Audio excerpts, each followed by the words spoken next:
bem? Boa noite, muita paz a todos.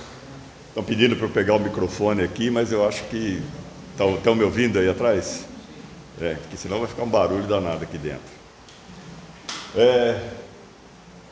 O nosso lar tem que ser um ninho que a gente retorne todos os dias. Então tem que ter paz dentro do nosso lar para que a gente possa voltar. Por isso que nós temos que cuidar da nossa casa, cuidar da nossa família. Hoje eu retorno a um dos ninhos que eu um dia portei. Muitos anos atrás eu fiz parte também da história do Fraternidade aqui, na época do Lima, né? Quem está aqui há mais tempo vai lembrar disso daí. A casa mudou, um pouquinho da época que eu estava aqui, mas a energia dessa casa, a energia desse ponto, dessa casa que é uma das mais antigas aqui da cidade de Americana. Ok? Obrigado pela acolhida. Perdão, o remédio da alma. Por que eu não usei medicamento aqui? Alguém saberia a diferença de remédio e medicamento? Medicamento é tudo o que é manipulado, que passa pelos órgãos regulamentares para poder ser vendido, para poder ser comercializado.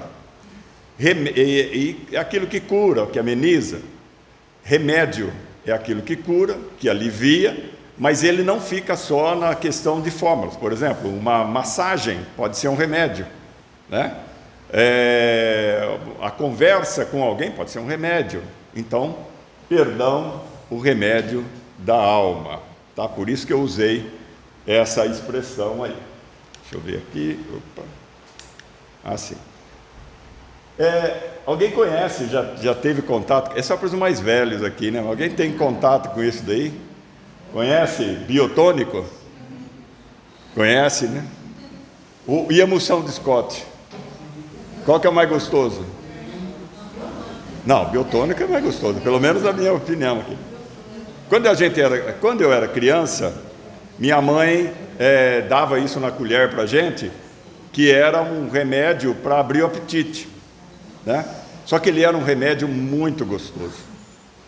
E eu já cheguei, um dia ela me deu uma colher desse remédio, e eu escondido fui lá e peguei um copo. E tomei aquilo, porque é um licor gostoso, criança, né, aquilo. Eu apanhei, mas eu nem senti, porque aquilo tinha 9,5 de álcool, a fórmula, né? Então, era um remédio gostoso. Esse remédio é de 1910. É um dos remédios mais antigos do Brasil. O emulsão de Scott, gente, olha, só de lembrar eu lembro das coisas. Para quem não sabe aqui, esse emulsão de Scott é óleo, que já era um negócio difícil, né, do fígado de bacalhau. Então é um remédio muito ruim. Eu preferia o biotônico, né, mas não podia. O biotônico, em 2001, mudaram a fórmula dele, tiraram o álcool e a partir daí não tem álcool. Agora mudaram, acho que em 2020, 2021, mudaram novamente para outra forma. Mas o que isso está expondo? Existem remédios que dá para tomar, né, que é gostoso, e que tem que esconder de criança, porque senão vai pegar o copinho lá para tomar mais. E existem remédios muito ruins, mas você tem que tomar também, porque aquilo faz parte da sua cura, né? Para quem já atravessou problemas de saúde aí, sabe que às vezes você tem que passar por procedimentos que são difíceis, mas eles são importantes para a vida da gente. Vamos lá. Hoje, os jovens dizem assim, vocês sabem aquele termo, eu vou mandar real? Vocês sabem o que significa isso? Os jovens sabem, né? Eu vou mandar real, quer dizer, eu vou falar o que eu acho, eu vou falar o que eu vejo, né, para a gente chegar numa realidade. Porque falar de perdão e você chegar para o outro e falar que o outro tem que perdoar, que você tem que perdoar, é muito simples da boca daquele que não está na situação. Mas aquele que está na situação, e pode procurar aí na mente de vocês, que eu tenho e peço a Deus, Toda vez que eu vou fazer, eu falei, não, eu vou resolver essa situação. Que você tem aquela sensação dentro de que você não adianta. Então, como é que a gente vai fazer? A gente tem que olhar para o real, tem que olhar para a realidade daquilo que realmente é. Então, a gente vai ver Jesus falando que a gente tem que perdoar 70 vezes 7, né? Então, é lógico que a gente vê isso. Quando a gente está bem, isso aí faz sentido. E quando a gente é afetado, né, quando acontece alguma coisa para a gente, isso aí não tem eco na gente, não. Né? Alguém te fechou na rua por um motivo, você vai para cima com aquilo. Alguém te traiu, você vai ficar, não é uma situação que você resolve rápido, não. Então, o cristianismo tem aí perdoar 70 vezes 7, né? Nós vamos encontrar também no judaísmo, no Yom Kippur, dia do perdão, perdoar também. Nós vamos encontrar no Corão, no Alcorão, que fala do perdão também. Eu não vou ler, eu só marquei aqui assim, mas não precisa nem ler, mas é isso que está lá.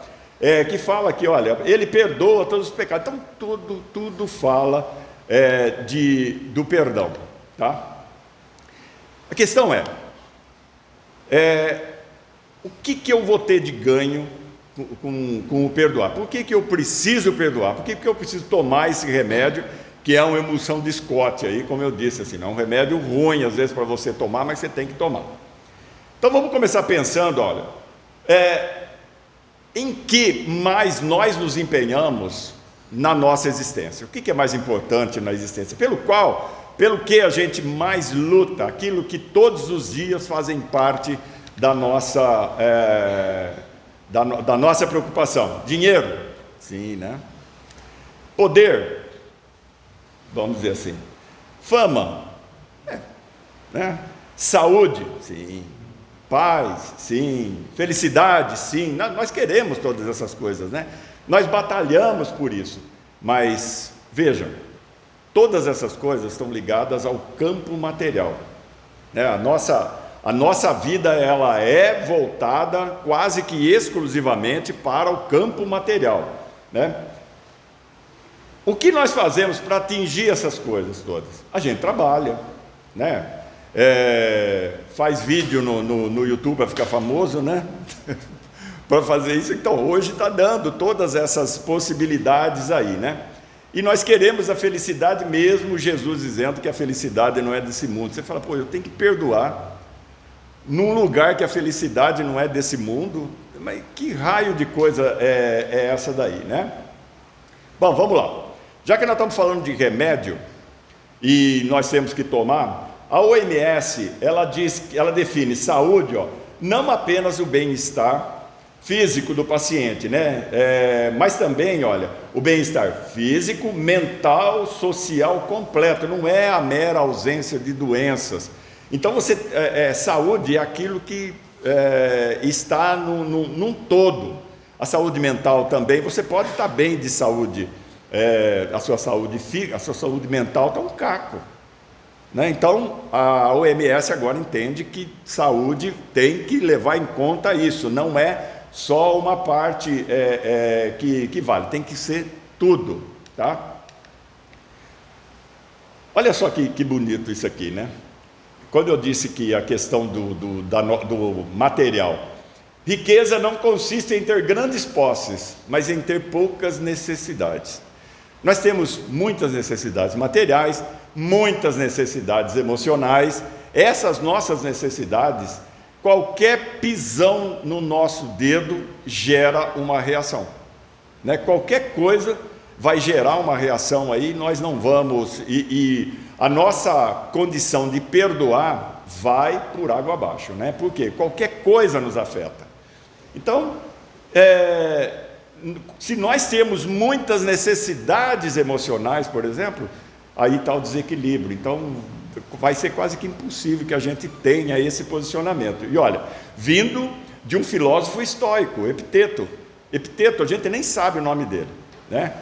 Os três maiores é Epiteto, Sêneca e Marco Aurélio. Epiteto a gente nem sabe o nome dele, porque Epiteto em grego quer dizer adquirido, comprado. E ele era um escravo, né? E no manual dele ele tem essas maneiras de falar de como a gente tem que viver a vida, o manual de Epiteto, né? O Enchiridion que fala. Então, não é ter grandes posses, mas ter poucas necessidades. A gente compreende isso? A gente sabe disso daí, mas a gente tem isso como algo que faz parte, por exemplo, do nosso cotidiano. Nós vamos fazer frente, os Espíritos nos dizem, demais, se tiver confronto matéria e Espírito, dê mais valor ao Espírito. O que a gente faz? Não faz isso, né? Por quê? Essa materialidade que nós temos, né? Porque a gente não conhece a nós mesmos. Por quê? Conhecer a si mesmo é uma porta fechada, que você tem que ir lá e bater nessa porta. Você tem medo até de bater nessa porta. E é justamente essa emulsão de Scott que a gente fala, esse remédio que a gente tem que tomar para a gente ter posicionamentos e conhecer a nós. Quem sou eu? Né? Eu faço isso por quê? Né? A gente sempre olha para fora. Né? Imagina, por exemplo, quando alguém vem reclamar para a gente já está montando um esquema para poder falar que ele também faz. Ou seja, a gente não para olhar para aquilo, analisar e dar uma resposta depois. Nós reagimos a alguma coisa rápido, a gente não pensa. É como se nós estivéssemos nos defendendo. A todo momento nós estamos defendendo um posicionamento junto às nossas convicções, né? E Nietzsche dizia, né? Mais perigoso que as mentiras são nossas convicções. Então nós temos que tomar um cuidado muito grande com isso. Eu vou expor um quadro aqui, muito sucinto, porque isso daqui é uma história, né? É um negócio muito longo, mas eu vou sucinto e nas partes principais que eu preciso aqui, e eu vou perguntar para vocês o que vocês fariam depois. Esse é o mito de Atreu e Tiestes, tá? Esse mito, ele vai gerar um monte de outras situações, né? Até mesmo a guerra de Troia vai estar envolvido nisso daí, com Agamenon e Menelau. Mas vamos lá. Atreu e Tiestes eram dois irmãos gêmeos, filho de Pélops, que mataram, né? Com a sua mãe mataram o meio-irmão deles e tiveram que fugir. Eu estou sendo bem rápido aqui para a história não ficar muito comprida. E eles tiveram que fugir, foram para Micenas. Em Micenas, o rei Euristeu, aquele que mandou Hércules fazer os 12 trabalhos, foi para uma guerra e deixou os dois comandando o reino. Euristeu morreu, ficaram os dois lá, só que um só poderia ficar no reino. E para ficar no reino, o oráculo dizia que seria um dos filhos de Pélops. E era Atreu e Tiestes. Atreu conheceu a Érope e casou com ela, só que a Érope começou a ter um caso com o cunhado, Tiestes. Isso é só para vocês verem o que causou a história. Num dia, para saber quem era que disputaria aí, quem ficaria no trono, o Tiestes sugeriu que é aquele que possuísse o velo de ouro, o carneiro de ouro. Atreu aceitou a proposta que seria, por quê? Porque ele encontrou no rebanho dele um carneiro com o pelo de ouro. E ele falou que ele ia sacrificar a deusa Ártemis, ou Artemis, né? Só que ele não fez isso, ele cortou e guardou. O que a Érope fez? Foi lá e entregou isso para o amante amante falou, não, é aquele que tiver o velo de ouro vai governar. Só que Zeus sabia disso, Zeus, né? O grande Deus, né? O que ele fez? Ele falou, não, é aquele que fizer um prodígio, mandou que fosse o desafio, aquele que fizesse o sol voltar para a sua origem, né? E aconteceu, naquele dia o pessoal olhando para cima, o sol foi de um lado, voltou para o outro, e Atreu acabou sendo o rei, né, de Micenas. Tiestes foi embora, teve lá 3 filhos, casou, tal, não estava mais no reino. Um tempo depois, Atreu descobre que a mulher tinha traído. O que ele faz? Põe ela num barco, vai lá no oceano, joga ela no oceano, ela morre.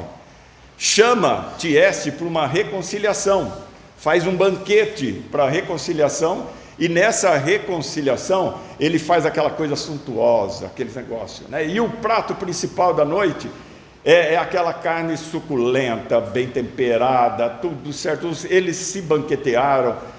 Tiestes também fez isso, se banqueteou, achou aquilo maravilhoso, ele retornando ao convívio do irmão. Quando terminou, Atreu pergunta para ele: gostou? Não, está ótimo, tal, assim. Ele pega e mostra as 3 cabeças do filho dele.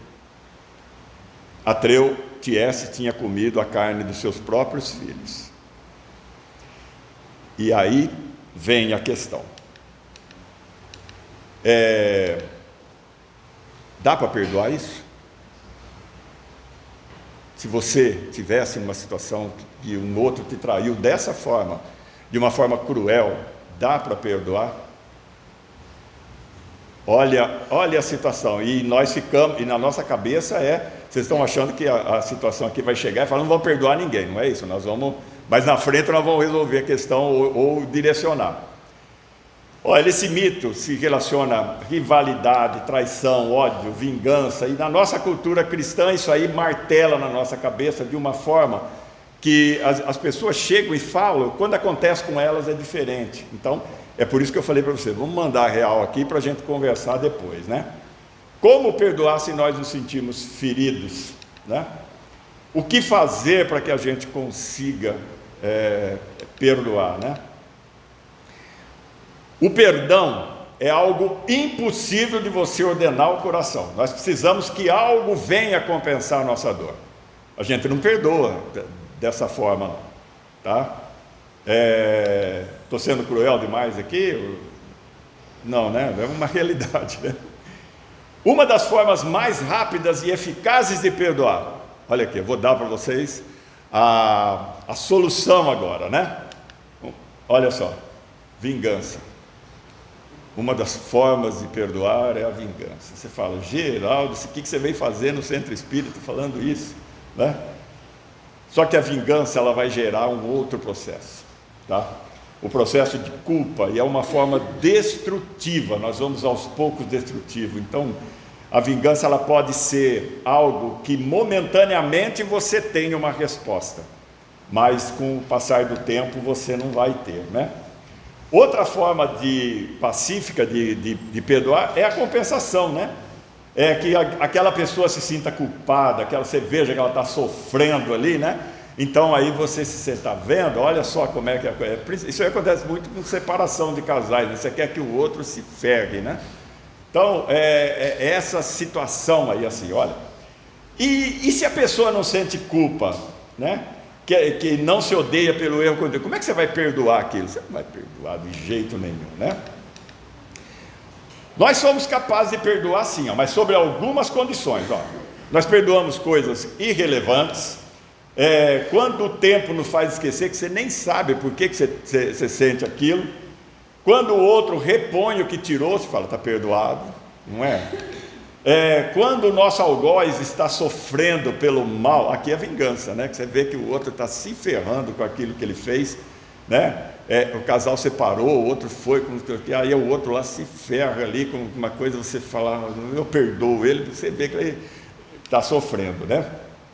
Se não houver essas condições, a gente não consegue perdoar. Nós não somos tão grandes assim para perdoar aquelas coisas. Olha o Tiestes lá, naquela situação. Existem situações muito difíceis, e vocês imaginam que essas situações atravessam vidas. Aí nós vamos entender por que espíritos obsessores estão assim, e por que os espíritos dizem que a obsessão, nós temos culpa, nós temos parcelas de culpa também nessa situação aí, né? A gente conhece parte da história. Aí, como eu falei, que só se perdoa quando há uma reparação. Sem isso não tem jeito, e aqui que vem a situação. Quando nós odiamos, nós somos acorrentados àquela pessoa que é a figura do nosso ódio. Não tem jeito, olha. E o Espiritismo, qual é o objetivo do Espiritismo? Enquanto nós tivermos a nossa visão tão materializada, vai ser difícil que a gente use o perdão como uma ferramenta, né? Isso vai ser difícil. Então Kardec coloca que o materialismo, né, ele é a parte mais complicada. É isso que atrasa a evolução da humanidade. O materialismo está na base das mazelas morais que assolam a humanidade. Por quê? Aqui nós brigamos por tudo aquilo que eu falei no início, por poder, por dinheiro, por fama, né? Tudo, nós brigamos por tudo assim. O valor do espírito, ele está muito abaixo.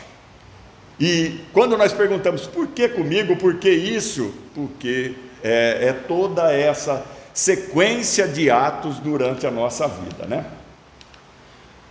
Esse daí é Eliezer Wiesel. Ele foi prisioneiro de Auschwitz. Ele foi para Auschwitz com 15 anos, foi toda a família dele, pai, mãe, ele mais 3 irmãs.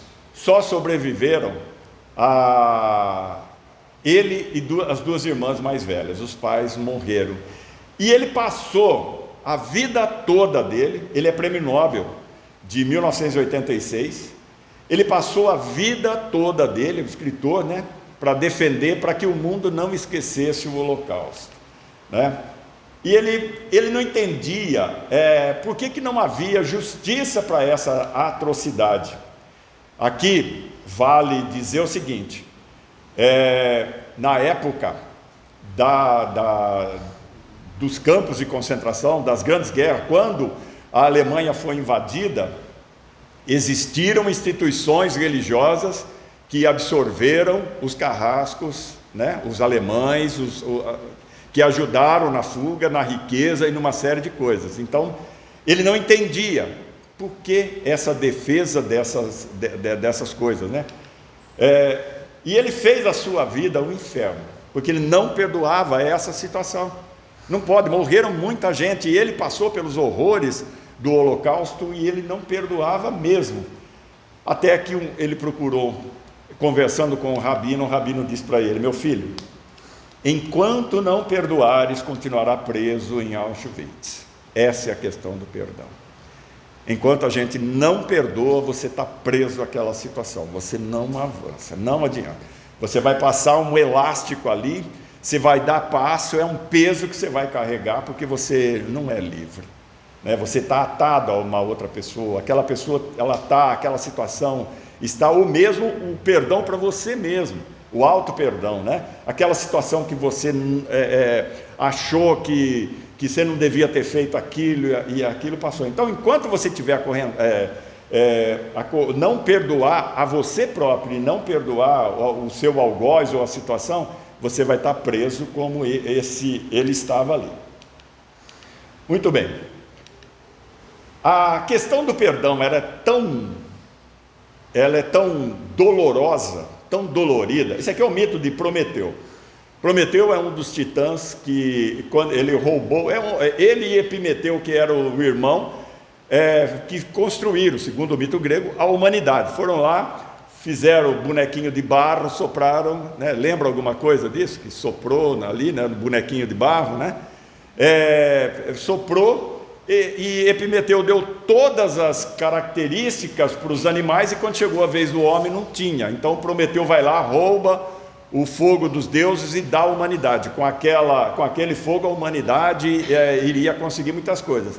Só que Zeus fez o quê? Condenou Prometeu, ele ficou acorrentado por gerações numa montanha do Cáucaso, e todos os dias uma águia vinha e comia seu fígado.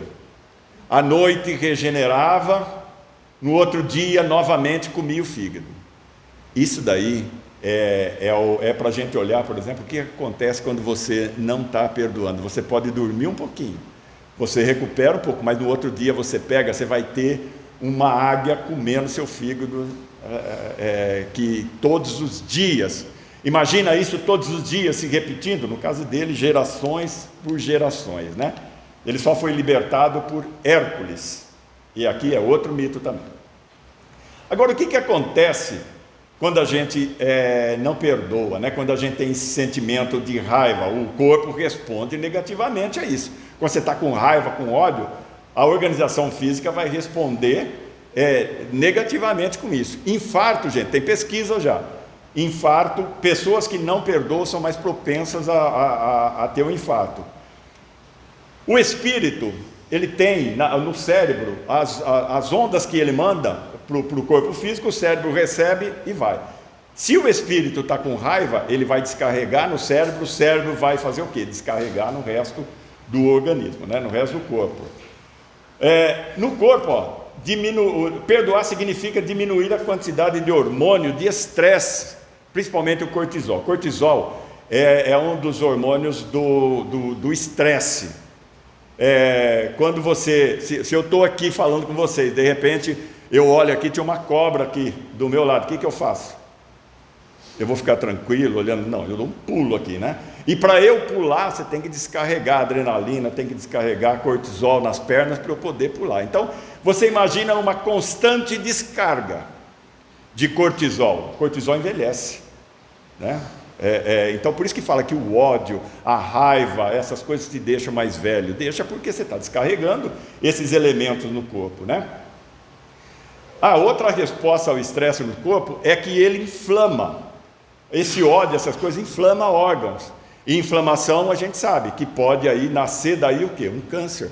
Por que às vezes tem pessoas que ficam magoadas com alguma... e um câncer depois? Porque você inflama uma região, e essa região inflamada, ela pode sim vir, numa divisão errada, virar cânceres, né? Tá certo, Elaine? Quem que fala essa frase aqui?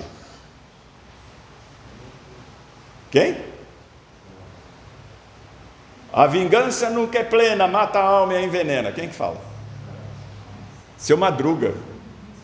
Lembraram do Seu Madruga, do Chaves? Né? Olha que verdade aqui, porque é isso que acontece mesmo, né? A vingança nunca é plena, mata a alma e envenena. Não adianta você fazer, porque aquela descarga, é por isso que eu falei antes, que a vingança ela é destrutiva, ela vai te destruir também, né? Olha só os estudos que estão aí, que falam do perdão. Quem perdoa, vive mais. Poxa vida, né? O casal se separa, você perdoa lá, ele morre primeiro, você fala, tá vendo? Você ainda vai estar aquela raiva, né? Mas vive mais, né? Por quê? Porque esse estresse descarregado no organismo, ele diminui, te deixa menos nervoso. Isso é lógico, né? Vai te deixar menos nervoso, porque você fala, não vai adiantar, eu vou me preocupar com outras coisas que não essa situação, vou seguir em frente, né? Melhora a saúde em todos os sentidos, tensão, raiva, depressão, e limpam as emoções negativas. Se você perdoa, a depressão é algo mais difícil de chegar até a gente. Fazer as pazes ajuda a perdoar a si mesmo, o auto-perdão, né? Nós temos coisas com a gente que a gente precisa perdoar. Faz bem para o coração, que nós falamos, né? Que os índices de infarto são muito grandes nas pessoas que não perdoam. Ajuda no sistema imunológico, já que você não está combatendo, se você perdoando, vai te ajudar no sistema imunológico, na defesa do organismo. O medo, tá? Diminui a resistência imunológica. Tá? Haja visto, por exemplo, na pandemia aí, teve muita gente, a gente não sabe, mas quanta gente não morreu de medo, né? Acabou baixando o sistema imunológico e acabou a doença levando aí, tá? Também fortalece relacionamentos interpessoais, porque você é aquela pessoa que não fica, segue em frente, você é aquela pessoa que ela está ali. As pessoas gostam de estar com você, o seu relacionamento com as pessoas é bom, né? Outra coisa aqui, é a questão mental. Pessoas que não perdoam são mais propensas a ter problemas mentais. Lógico, ao longo do tempo, se você continua isso, vai aumentar a descarga de muitas coisas ruins do seu corpo, você vai ter problema mental, né? Aquela raiva concentrada não vai deixar que você avance, né? Outra coisa, ajuda no sono. Se você usa o perdão como ferramenta, vai te ajudar a dormir melhor. O estresse é melhor, né? E também essa questão do auto-perdão traz benefícios, traz muito benefício. É difícil, É difícil, só que se nós não olharmos para as coisas, para a gente olhar para isso e executar, a gente vai ficar sempre doente. E olha só que legal, perdoar é uma atitude moral, no qual a pessoa considera abdicar do direito ao ressentimento para com a outra pessoa que ofendeu injustamente. Ela é a atitude moral que a pessoa considera, sabe, deixar de lado aquilo que é direito dela de ressentir, porque ela sabe que ela vai ficar doente, ela vai ficar com os problemas e ela não quer aquilo. Veja que nós falamos na questão física, né? Tudo é uma questão física e é espiritual. Por isso que nós precisamos ampliar a nossa visão. Os nossos caminhos muitas vezes vão nos levando em confronto direto com as nossas vidas passadas, com as nossas personalidades. E nós entramos aqui e ficamos por pouco tempo, a gente vai voltar num tempo muito curto. Não estou desejando que ninguém parta daqui não, tá? Mas a gente vai voltar num tempo curto, é muito curto. Uma vida de 36.500 dias, mais ou menos, a pessoa tem 100 anos. Quantos dias você tem? Dá para você calcular suas horas. Nós vamos ficar perdendo tempo. Nós perdemos tempo com aquilo que nos distrai e tomamos pouco tempo daquilo que nos instrui. Isso tudo gera o quê? Gera um capital muito grande para o espírito. Nós temos que cuidar da nossa saúde aqui, nós temos que seguir em frente com a nossa vida, e temos que pensar como espírito. Aquela pessoa que, por exemplo, ela causou alguma coisa, a gente não tem a dimensão, por exemplo, de uma outra situação. Pode ser que eu fiz pior ainda, pode ser que alguma coisa tenha ocorrido de pior, e eu não sei. Eu me recordo uma vez, dialogando com um espírito numa reunião de desobsessão, e o espírito estava assim, irredutível, porque a pessoa, o encarnado, tinha matado a família dele toda, e por último ele. Então ele não perdoava de maneira alguma, e estava assim.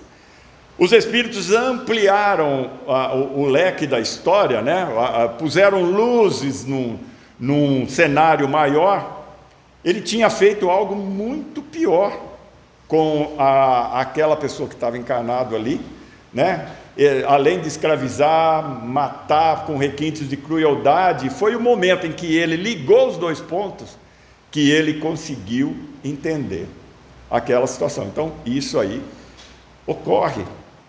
Isso daí está muito nítido na nossa história.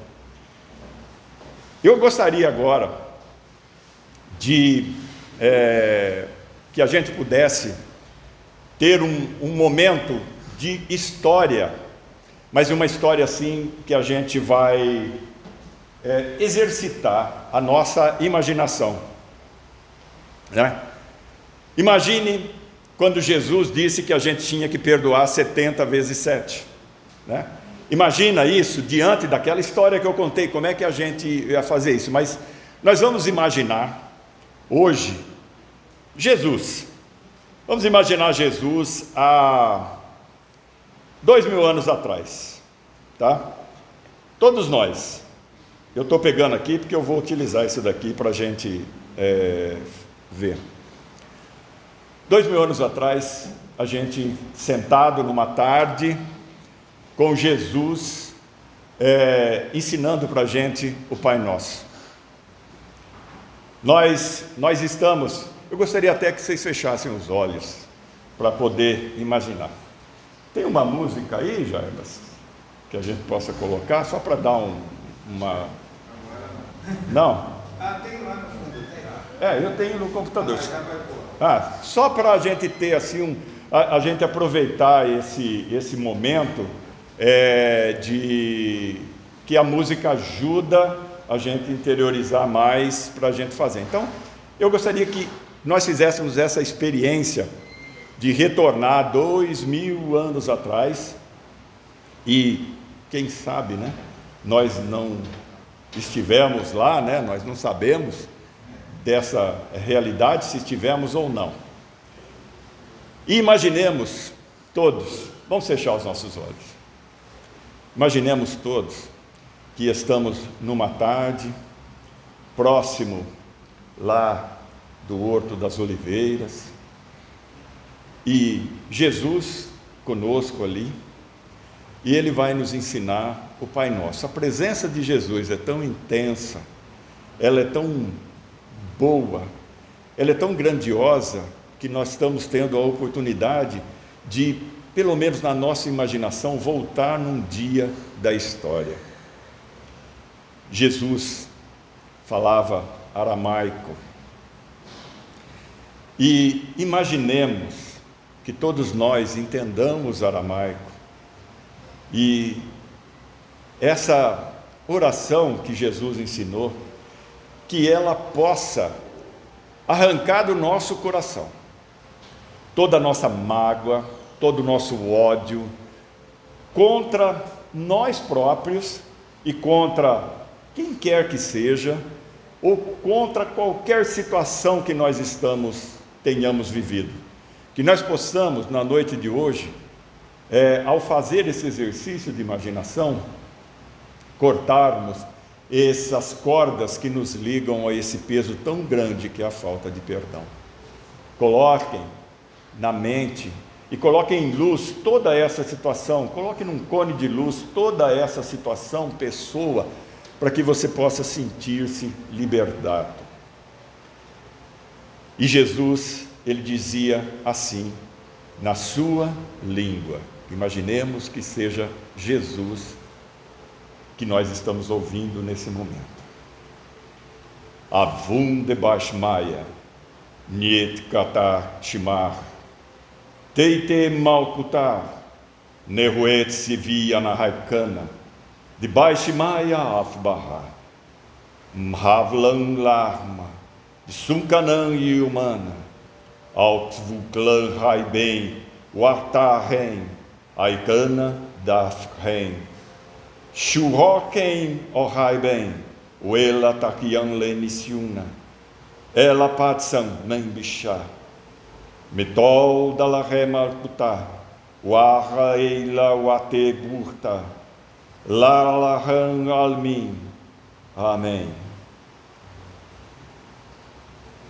Essa oração, ela está numa pedra branca, no Monte das Oliveiras, e ela mais ou menos quer dizer isso aqui: Pai, Mãe, respiração da vida, fonte do som, ação sem palavras, Criador do cosmos, faça a sua luz brilhar dentro de nós, entre nós e fora de nós, para que possamos torná-la útil.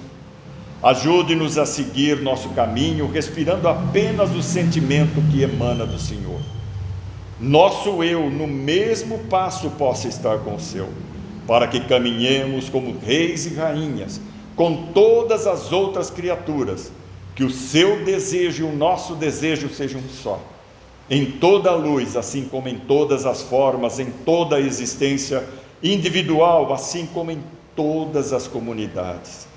Faça-nos sentir a alma da terra dentro de nós, pois assim sentiremos a sabedoria que existe em tudo, e não permita que a superficialidade e a aparência das coisas do mundo nos iluda, e nos liberte de tudo aquilo que impede o nosso crescimento. Não nos deixe ser tomados pelo esquecimento de que o Senhor é o poder e a glória do mundo, a canção que se renova de tempos em tempos, em que tudo embeleza. Possa o seu amor ser o solo onde crescem nossas ações. Assim seja.